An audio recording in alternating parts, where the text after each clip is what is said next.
नमस्कार। PRC exam prep पर आप सभी का स्वागत है। यूपी ट्रिपल एससी पेट 2022 जो कि 15 अक्टूबर 2022 को हुआ है, उसके सेकंड शिफ्ट का एनालिसिस हम लोग इस वीडियो में करेंगे, जिसमें हमने जीके जीएस के टोटल प्रश्न जितना भी है उसको लिया है, यानी कि लगभग 40 क्वेश्चन है। उसको इस वीडियो में हम लोग डिस्कस करेंगे। आइए शुरू करते हैं अपने पहले क्वेश्चन की तरफ से। पहला क्वेश्चन है, 1930 में महात्मा गांधी जी द्वारा सविनय अवज्ञा आंदोलन शुरू करने का कारण क्या था? तो सविनय अवज्ञा आंदोलन सविनय अवज्ञा आंदोलन क्यों शुरू किया गया था? नमक कानून को तोड़ने के लिए। नमक कानून को तोड़ने के लिए दांडी मार्च शुरू किया गया था महात्मा गांधी जी के द्वारा। ब्रिटिश सर क्या किया था? ब्रिटिश सरकार ने भारतीयों पर ऐसा कानून लगाया था जिसमें वो खुद खुद नमक नहीं बना सकते थे, और सरकार से जो नमक खरीदते थे वो कर के साथ खरीदना पड़ता था। इसी के विरुद्ध में महात्मा गांधी जी ने आवाज उठाया, जो कि 12 मार्च 1930 को 1930 को साबरमती से कहा से कहा साबरमती आश्रम से कहा दांडी तक 200 240 मील की दूरी तय की, यात्रा की, और उन्होंने समुद्र तट से, और यहाँ पे समुद्र तट से नमक बनाकर इस कानून को तोड़ा। तो 1930 में महात्मा गांधी जी द्वारा सविनय अवज्ञा आंदोलन शुरू करने का कारण था यही कि नमक कानून को तोड़ने के लिए उन्होंने उन्होंने सविनय अवज्ञा आंदोलन शुरू किया था। नेक्स्ट है, निम्नलिखित में से कौन सा 1857 के विद्रोह का परिणाम था? तो 1857 का विद्रोह जो होता है, 1857 का विद्रोह इसे 1857 के विद्रोह भारत का पहला स्वतंत्रता संग्राम माना जाता है। 1857 के विद्रोह को भारत का पहला स्वतंत्रता संग्राम माना जाता है, जिसमें इसमें क्या हुआ था? ईस्ट इंडिया कंपनी की शक्तियों को ब्रिटिश क्राउन को हस्तांतरित कर दिया गया था। इस विद्रोह के परिणाम था कि इस जो ईस्ट इंडिया कंपनी की शक्ति थी वो ब्रिटिश क्राउन को हस्तांतरित किया गया था। नेक्स्ट है, निम्नलिखित में से कौन पृथ्वी का सबसे बड़ा अंतर्देशीय जल निकाय होता है? अंतर्देशीय जल निकाय का मतलब क्या होता है? अंतर्देशीय जल निकाय का मतलब ऐसा जल स्रोत जो चारों ओर से जमीन से घिरा होता है और समुद्र से इसका कोई संबंध नहीं होता है, उसको बोलते हैं अंतर्देशीय जल निकाय। तो कौन सा सबसे बड़ा अंतर्देशीय जल निकाय है? वो है कैस्पियन सागर। कैस्पियन सागर पृथ्वी का सबसे बड़ा अंतर्देशीय जल निकाय है। नेक्स्ट क्वेश्चन की बात करें, निम्नलिखित में से कौन स्वतंत्र भारत का पहला भारतीय गवर्नर जनरल था? स्वतंत्र भारत का पूछा है, स्वतंत्र भारत का प्रथम वही भारतीय गवर्नर जनरल। तो जब भारत स्वतंत्र हुआ उसके पहले गवर्नर जनरल को बनाया गया था, वो माउंटबेटन को बनाया गया था। स्वतंत्रता के बाद सबसे पहले माउंटबेटन को बनाया गया था गवर्नर जनरल, लेकिन वो भारतीय नहीं थे। तो इसके बाद सन 1948 में सी राजगोपालाचारी जी को 1948 में सी राजगोपालाचारी जी को गवर्नर जनरल बनाया गया, भारतीय, जो कि भारतीय थे। उसके बाद ये पूछा जाता है कि प्रथम भारतीय ये क्या थे? ये पहले भारतीय और अंतिम गवर्नर जनरल थे। सी राजगोपालाचारी वे भारत के पहले थे, एक तो भारत के पहले थे और अंतिम गवर्नर जनरल थे। और इसके बाद 1950 में जब भारत गणराज्य बना, उसके बाद डॉक्टर राजेंद्र प्रसाद राष्ट्रपति बन गए, तब ये गवर्नर जनरल का पद हटा दिया गया। तो स्वतंत्र भारत का पहला भारतीय गवर्नर जनरल कौन था? तो सी गोपालाचारी जी हो जाएंगे। नेक्स्ट क्वेश्चन, निम्नलिखित में से किस अधिनियम द्वारा वर्मा अर्थात म्यांमार को भारत से अलग किया गया? तो भारत सरकार अधिनियम 1935 भारत सरकार 1935 अधिनियम के तहत वर्मा अर्थात म्यांमार को भारत से अलग कर दिया। यह विभाजन कब हुआ था? 1 अप्रैल 1937 को हुआ था, भारत सरकार अधिनियम 1935 के तहत। नेक्स्ट क्वेश्चन है, भारत को ब्रिटिश नियंत्रण से मुक्त करने के लिए भारतीय राष्ट्रीय सेना इंडियन नेशनल आर्मी का गठन किसने किया? तो वो थे रास बिहारी बोस। आईएनए की स्थापना किसके द्वारा की गई, गठन किया गया? रास बिहारी बोस के द्वारा किया गया था। रास बिहारी बोस ने जापान में रहकर ही आईएनए की नींव रखी, और उन्होंने जापान की राजधानी टोक्यो में भारतीयों के सहयोग से 1942 में आईएनए अर्थात आजाद हिंद फौज बनाई थी। बाद में इसका नेतृत्व सुभाष चंद्र बोस को सौंप दिया गया। नेक्स्ट है, सागौन वन भारत के निम्नलिखित में से किस राज्य में पाए जाते हैं? सागौन वन मध्य प्रदेश राज्य में पाए जाते हैं। सागौन क्या बोलते हैं? टीक भी बोलते हैं। सागौन क्या बोलते हैं? टीक। तो सागौन वन मध्य प्रदेश में पाए जाते हैं। नेक्स्ट है, सामान्य वर्षा सामान्य वर्षा में अचानक वृद्धि हो जाती है और कई दिनों तक लगातार जारी रहती है, इसे मानसून का क्या कहा जाता है? मानसून मानसून का अंत कहा जाएगा, विश्राम कहा जाएगा, प्रस्फोट या परिसरण? तो जब एक सामान्य वर्षा ऋतु के बाद अचानक तीव्र वर्षा आरंभ हो जाती है तो इसे इसे मानसून का क्या कहते हैं? मानसून का प्रस्फोट अर्थात बर्स्ट बोलते हैं। बर्स्ट इंग्लिश में क्या बोलते हैं? बर्स्ट। मानसून इसे मानसून का प्रस्फोट या फिर बर्स्ट ऑफ मानसून कहा जाता है। यह आमतौर पर कहाँ पे होता है? केरल केरल राज्य में, केरल के तट पर सबसे पहले जून के सप्ताह में शुरू होता है। नेक्स्ट है, जीएमटी का पूर्ण रूप क्या होता है? जीएमटी अर्थात GMT Greenwich mean time. Greenwich mean time option number B, Greenwich mean time होता है, जो कि एक वैश्विक मानक समय है जो लंदन के पास ग्रीनविच वेधशाला के अनुसार निर्धारित किया जाता है। GMT Greenwich mean time. प्रति 1000 लोगों पर जीवित जन्मों की वार्षिक संख्या को किस नाम से जाना जाता है? प्रति 1000 पर जीवित जन्मों की वार्षिक संख्या को किस नाम से जाना जाता है? ये होता है अपरिष्कृत या शोधित जन्म दर। इसको बोलते हैं crude birth rate. Crude crude birth rate crude birth rate CBR अर्थात आप इसे समझ सकते हैं क्रूड बर्थ रेट को। जैसे बोला है 1000 लोगों में अगर 50 बच्चे ने जन्म लिया है क्रूड रेट, तो 1000 लोगों में 50 बच्चों ने जन्म लिया है तो प्रतिशत निकालेंगे तो ये 5% की क्या होगा? 5% की वृद्धि होगी।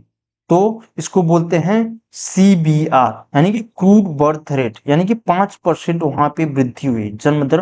प्रति 1000 लोगों पर जीवित जन्मों की वार्षिक संख्या को किस नाम से जाना जाता है? अप्रचलित और शोधित जन्म दर अर्थात CBR अर्थात crude birth rate. Crude birth rate. Next है, 1969 में कितनी प्रमुख निजी बैंकों का राष्ट्रीयकरण किया गया था? तो 1969 में 14 बैंकों का राष्ट्रीयकरण किया गया था। 14 बड़े वाणिज्यिक बैंकों को सरकार ने अपने नियंत्रण में ले लिया था। ये कब हुआ था? इंदिरा गांधी के कार्यकाल में, उसमें प्रधानमंत्री थी इंदिरा गांधी। नेक्स्ट है, 1991 के आर्थिक सुधारों के बाद कौन से उद्योगों को विशेष रूप से सार्वजनिक क्षेत्र के लिए आरक्षित थे? कौन से? तो परमाणु ऊर्जा उत्पादन जो थे ये 1951 के आर्थिक सुधारों के बाद इसको सार्वजनिक क्षेत्र के लिए आरक्षित माना गया था। नेक्स्ट है, योजना आयोग के अंतिम उपाध्यक्ष पूछा है कि योजना आयोग के अंतिम उपाध्यक्ष कौन थे? योजना आयोग के अंतिम उपाध्यक्ष श्री मोंटेक सिंह अहलूवालिया थे। श्री मोंटेक सिंह अहलूवालिया। योजना आयोग अर्थात प्लानिंग कमीशन 1950 में गठन हुआ था। 1950 में 2014 में इसे समाप्त करके इसकी जगह पे क्या आ गया? नीति आयोग आ गया। 2014 में NITI Aayog, national institution for transforming India. Next है, निम्नलिखित में से कौन सा क्षेत्र भारत का सबसे बड़ा नियोक्ता है? Which of the following sectors is the largest employer in the India? इनमें से कौन सा क्षेत्र सबसे बड़ा नियोक्ता है? तो ये प्राथमिक क्षेत्र जिसमें कृषि, पशुपालन, मत्स्य पालन, वानिकी आ जाते हैं। नेक्स्ट है, निम्नलिखित में से किस राज्य को हरित क्रांति के लिए भारत का आरंभ स्थल के रूप में चुना गया? तो कौन से राज्य को? पंजाब राज्य को हरित क्रांति के लिए भारत का आरंभ स्थल पंजाब राज्य को चुना गया। हरित क्रांति अर्थात ग्रीन रिवॉल्यूशन का उद्देश्य था कृषि उत्पादन में तीव्र वृद्धि करना। भारत में हरित क्रांति पूछा जाए, भारत में हरित क्रांति का जनक किसको माना जाता है? तो एम.एस. स्वामीनाथन को माना जाता है, एम.एस. स्वामीनाथन को माना जाता है, डॉक्टर एम.एस. स्वामीनाथन को। नेक्स्ट है, निम्नलिखित में से कौन सा अनुच्छेद अल्पसंख्यकों के हितों के संरक्षण से संबंधित है? अल्पसंख्यकों के हितों के संरक्षण से संबंधित अनुच्छेद है 29, अनुच्छेद 29 है। भारतीय संविधान का अनुच्छेद 29 कहता है कि भारत में रहने वाले सभी नागरिक विशेषतः अल्पसंख्यक अपनी भाषा, लिपि और संस्कृति को सुरक्षित रखने का अधिकार है। नेक्स्ट है, 42वें संविधान संशोधन के माध्यम से संविधान में कौन सा नया डीपीएसपी राज्य की नीति निर्देश सिद्धांत को जोड़ा गया है? तो 42वें संविधान संशोधन के तहत समान समान न्याय और निःशुल्क विधिक सहायता को जोड़ा गया है, समान न्याय और विधिक सहायता को जोड़ा गया है। 42वां संविधान संशोधन कब हुआ? 42वां संविधान संशोधन 1976 में हुआ। 42वां संविधान संशोधन 1976 में हुआ था। नेक्स्ट है, निम्नलिखित में से कौन से मौलिक कर्तव्य हैं? मौलिक कर्तव्य पूछा है कि सार्वजनिक संपत्ति की सुरक्षा, वैज्ञानिक दृष्टिकोण और मानववाद विकसित करना, भारत की संप्रभुता, अखंडता और एकता की रक्षा करना। तो ये सभी मौलिक कर्तव्य हैं। मौलिक कर्तव्य 42वें संविधान संशोधन कॉन्स्टिट्यूशन अमेंडमेंट एक्ट 1976 के तहत जोड़ा गया। वर्तमान में मौलिक कर्तव्यों की संख्या कितनी है? मौलिक कर्तव्य 11 है। नेक्स्ट है, सभी अम्लों में उभयधर्मी तत्व क्या होता है? सभी अम्लों में उभयधर्मी तत्व, उभयधर्मी एम्फोटेरिक नेचर का कौन सा होता है? तो हाइड्रोजन होता है, हाइड्रोजन होता है। नेक्स्ट है, खाना पकाने के नॉन स्टिक बर्तन किससे लेपित होते हैं? तो खाना पकाने के नॉन स्टिक बर्तन टेफ्लॉन से लेपित होते हैं, टेफ्लॉन से होते हैं। टेफ्लॉन एक प्रकार का पॉलीमर होता है। नेक्स्ट क्वेश्चन, अनुच्छेद 245 के अनुसार का कार्य का अनुच्छेद 245 के अनुसार संसद का कार्य क्या है? संसद का कार्य है कि वो कानून बनाना। संसद का कार्य क्या है? कानून बनाना। अनुच्छेद 45 के अनुसार 245 के अनुसार संसद का कार्य है कानून बनाना, जो संसद और राज्य विधानसभाओं की विधायी शक्तियों को प्रदान करता है। नेक्स्ट है, सरकारियां आयोग निम्नलिखित में से किससे संबंधित है? सरकारियां आयोग केंद्र और राज्य से संबंधित। किससे संबंधित है? केंद्र और राज्य दोनों से संबंधित। सरकारियां आयोग की स्थापना बात करें तो 1983 में हुई थी। सरकारियां आयोग की स्थापना सन 1983 में हुई थी। नेक्स्ट है, प्रकाश वर्ष की एक माप है। प्रकाश वर्ष किसका माप है? तो ये प्रकाश वर्ष दूरी का माप है। हवाई जहाजों की चाल, प्रकाश की चाल, तारकीय नहीं, तो प्रकाश वर्ष स्टेलर डिस्टेंस यानी तारकीय दूरी का माप है।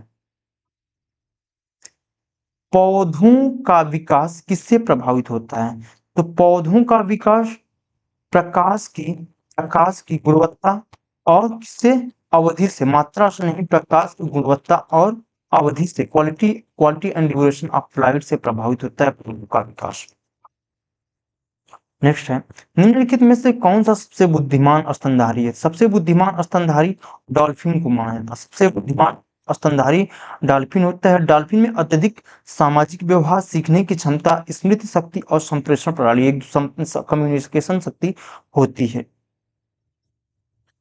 नेक्स्ट है, निम्नलिखित में से कौन सा भारत का सबसे छोटा केंद्र शासित प्रदेश है? सबसे छोटा यूटी कौन सा है? तो सबसे छोटा यूटी लक्षद्वीप है। लक्षद्वीप है जो केवल 25 किलोमीटर स्क्वायर में फैला हुआ है। नेक्स्ट है, भारत के कितने राज्य बांग्लादेश के साथ सीमा साझा करते हैं? तो बांग्लादेश के साथ सीमा साझा करते हैं वो 5 राज्य। भारत के 5 राज्य बांग्लादेश से सीमा साझा करते हैं। कौन कौन से? वेस्ट बंगाल, सबसे पहले वेस्ट बंगाल, असम, असम, मेघालय, मेघालय और त्रिपुरा, त्रिपुरा और कौन सा? मिजोरम। मिजोरम। तो वेस्ट बंगाल, असम, मेघालय, त्रिपुरा और मिजोरम ये बांग्लादेश से साझा करते हैं, 5 राज्य जो कि बांग्लादेश के से सीमा साझा करते हैं। नेक्स्ट है, निम्नलिखित में से पोलैंड की राष्ट्रीय मुद्रा क्या है? तो पोलैंड की राष्ट्रीय मुद्रा क्या है? ज़्लॉटी। पोलैंड की राष्ट्रीय मुद्रा क्या है? ज़्लॉटी है। ज़्लॉटी मतलब, ज़्लॉटी का अर्थ होता है सोने का। नेक्स्ट क्वेश्चन, उत्तर प्रदेश का एक लोकप्रिय शास्त्रीय नृत्य है। उत्तर प्रदेश का लोकप्रिय शास्त्रीय नृत्य क्या है? कथक है। कथक ये कहाँ का है? उत्तर प्रदेश का शास्त्रीय नृत्य। कुचिपुड़ी आंध्र प्रदेश का है, कथकली केरल का है, मोहिनीअट्टम का है, तमिलनाडु का है। नेक्स्ट है, निम्नलिखित में से किसके पास लोकसभा सत्र सत्रावसान की शक्ति होती है? लोकसभा सत्र सत्रावसान की शक्ति किसके पास होती है? तो भारत के राष्ट्रपति के पास होती है। भारत के राष्ट्रपति के पास होती है। नेक्स्ट है, अंतर्राष्ट्रीय अहिंसा दिवस निम्नलिखित में से किस दिन मनाया जाता है? तो अंतर्राष्ट्रीय अहिंसा दिवस 2 अक्टूबर को मनाया जाता है। अंतर्राष्ट्रीय अहिंसा दिवस 2 अक्टूबर को मनाया जाता है, महात्मा गांधी की जयंती पर। महात्मा गांधी की जयंती पर। नेक्स्ट है, वास्को डी गामा का मकबरा भारत के निम्नलिखित में से किस स्थान पर स्थित है? Vasco D gamma Kerala. Vasco D gamma का मकबरा जो है केरल के कोच्चि में स्थित है। केरल में स्थित है। वास्को डी गामा एक पुर्तगाल का नाविक था, पुर्तगाली नाविक था। नेक्स्ट है, थॉमस कप। थॉमस कप किस खेल से संबंधित है? तो थॉमस कप बैडमिंटन से है। थॉमस कप किससे संबंधित है? बैडमिंटन से संबंधित है। नेक्स्ट क्वेश्चन, प्रसिद्ध पुस्तक विंग्स ऑफ फायर किसकी आत्मकथा है? तो विंग्स ऑफ फायर आत्मकथा किसकी है? डॉक्टर एपीजे अब्दुल कलाम की है। भारत के पूर्व राष्ट्रपति और मिसाइल मैन के नाम से जिनको जाना जाता है, doctor APJ Abdul Kalam. Global warming का अपेक्षित परिणाम क्या है? ग्लोबल वार्मिंग समुद्र के स्तर में वृद्धि, तटीय रेखा में परिवर्तन, फसल पैटर्न में परिवर्तन, ये सभी क्या है? ग्लोबल वार्मिंग के परिणाम है। इस ग्लोबल वार्मिंग हुआ तो ये सब इसके रिजल्ट में आएंगे। नेक्स्ट है, जजिया फिर से लगाने वाले मुगल शासक का नाम लिखिए, बताइए कौन से हैं? जजिया को दोबारा किसने लगाया था? तो जजिया को दोबारा लगाना वाला कौन था? औरंगजेब। औरंगजेब जजिया लगाने वाला दूसरा औरंगजेब। निम्नलिखित में से किसे अंग्रेजों द्वारा शुरू किए गए सबसे महत्वपूर्ण योगदानों में से एक माना जाता है?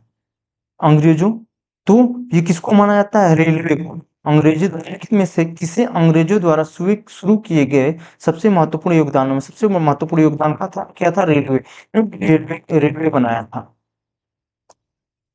पंचतंत्र की कथाएं किसके द्वारा लिखी गई हैं? तो पंचतंत्र की कथाएं विष्णु शर्मा के द्वारा लिखी गई। पंचतंत्र की कथाएं विष्णु शर्मा के द्वारा लिखी गई हैं। नेक्स्ट है, गौतम बुद्ध ने सारनाथ में अपना पहला उपदेश किसमें दिया था? तो गौतम बुद्ध ने सारनाथ में अपना पहला उपदेश धर्म चक्र प्रवर्तन मुद्रा में दिया था। धर्म चक्र प्रवर्तन, भूमि स्पर्धा, धर्म चक्र प्रवर्तन, अभय मुद्रा या धन मुद्रा। तो धर्म चक्र प्रवर्तन मुद्रा में दिया था। धर्म चक्र प्रवर्तन मुद्रा में दिया था। नेक्स्ट है, निम्नलिखित में से किस शासक के दरबारी कवि हर्षसेन थे? हर्षसेन किसके दरबारी कवि थे? समुद्रगुप्त के दरबारी कवि थे। समुद्रगुप्त के दरबारी कवि थे। तो ये रहे टोटल प्रश्न दोस्तों। तब तक के लिए बाय बाय, मिलते हैं नेक्स्ट वीडियो में। थैंक यू दोस्तों।